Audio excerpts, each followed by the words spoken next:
I'm Richie Jennings. I'm Joe McKendrick. And we're joined by Hercu Rabsatt from Mansfield Oil. How you doing? Very good, you? Yeah, good. Welcome. Good to meet Thank you. you. Good to meet you. You're the Director of Infrastructure and Service Management Yes. at Mansfield. What does that entail? So I'm responsible for all core business applications, right?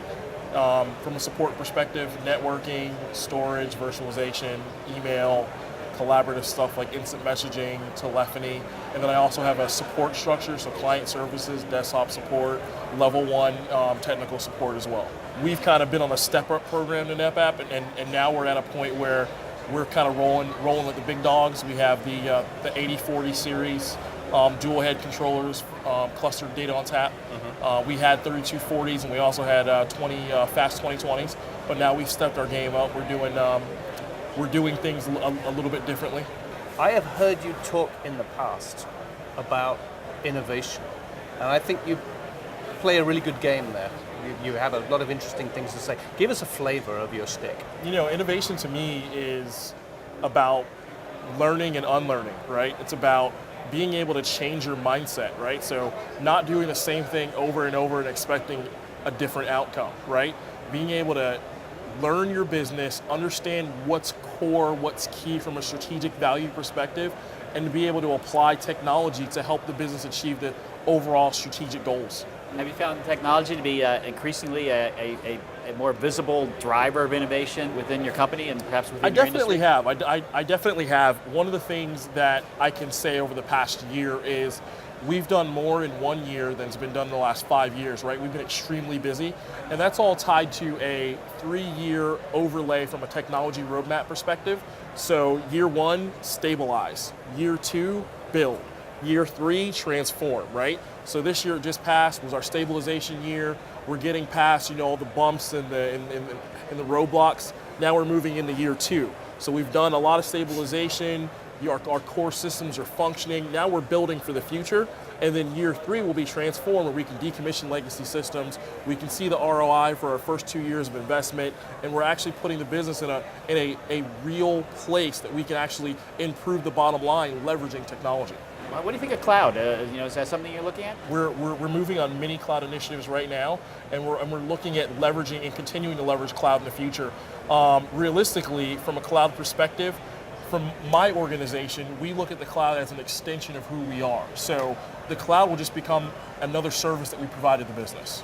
So I'm going to guess that new stuff that's been announced, some of that is key to you guys moving forward. Absolutely. Again, going back to your overall strategy, right? Stabilize, build, transform. We're going to continue to look at what fits into each piece of that 3-year technology roadmap, and we're going to just drag it in. So with the 3-year overlay, that gives us the ability to say, this is what our 3-year plan is, right?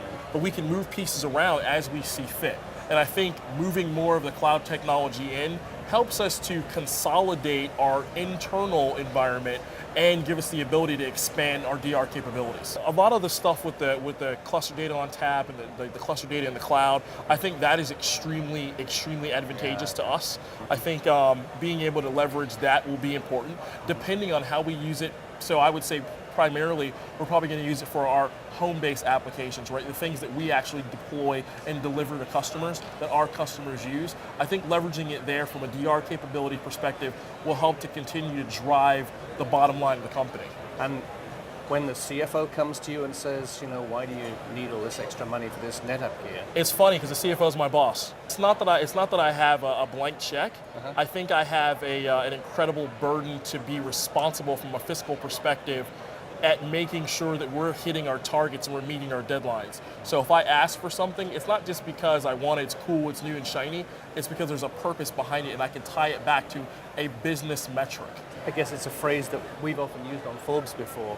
The CIO or the Director of Infrastructure and Service Management's job is no longer the cool technology, but it's the business of the business, right? And that's the thing that I think is really cool about the cloud, right? I was just telling somebody maybe 10 minutes ago, the thing that I like about leveraging the cloud and having that be an extension of who technology is that brings us closer in line with the business now, right? So that makes us almost like sales and marketing. Now we have things that are tangible that we can touch and see and feel. It's not just technology anymore. It's not just in our data center. We now have to manage those partnerships, those key strategic alliances, just like everybody else does. So that actually makes us, it ties us closer to the business than we've ever been before. You talk about the cloud and you're working with the cloud. How do you see that changing your job and your role with the organization? It sounds like for an IT director, it's a whole new ballgame. It's very interesting that you say that. I was just saying that to someone earlier. I think from my perspective is moving to the cloud, having services that we're offering to the business, it helps technology to assimilate better into the company, right? So now it puts us on the same peg as a sales or a marketing, because now it's not about the technology that's in the building and the technology that we're touching. It's more about those partnerships, those relationships, managing that, right? So we actually have, people that we have to be accountable to, and it helps us to assimilate better into the business from a technology perspective. It helps us to become a bigger part of the business from a technology perspective as well. Well, that's a great place for us to wrap up. Hercu, I want to thank you so much for giving us those insights into what you do. Thank you very much. Great having you here.